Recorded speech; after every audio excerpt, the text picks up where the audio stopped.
సంగారెడ్డి జిల్లా సదాశివపేట పట్టణంలోని సిద్దాపూర్ కాలనీ 6వ వార్డులో గొల్ల కురుమల ఆషాఢ మాసం బోనాల ఊరేగింపు శుక్రవారం నాడు ఘనంగా నిర్వహించారు.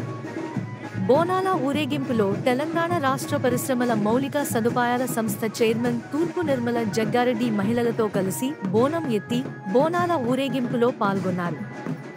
బోనాల ఊరేగింపు డప్పు చప్పుల మధ్య దుర్గామాత దేవాలయంకు చేరుకుని అమ్మవారికి ఒడి బియ్యం, బోనాలు సమర్పించారు.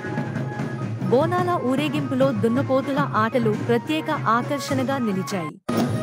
ఈ కార్యక్రమంలో బ్లాక్ కాంగ్రెస్ అధ్యక్షుడు గడీల రామ్రెడ్డి, పట్టణ అధ్యక్షుడు Munipalli Satyanarayana, market committee vice chairman Kandi Krishna, మాజీ మున్సిపల్ వైస్ చైర్మన్ ప్రస్తుత కౌన్సిలర్ పిల్లోడి విశ్వనాథం, మున్సిపల్ కౌన్సిలర్లు గుండు రవి, నాగరాజుగౌడ్, లక్ష్మీ ప్రసన్న, శంకర్ గౌడ్, మాజీ బీసీ కార్పొరేషన్ డైరెక్టర్ పట్నం సుభాష్, నాయకులు కడలి అంజీ, చిరు, నాగరాజ్, ఆత్మకూర్ రాజు, విజయాదవ్, మల్లేష్ యాదవ్, నరేందర్ యాదవ్, కళ్యాణ్ రాజ్, మహిళలు పాల్గొన్నారు.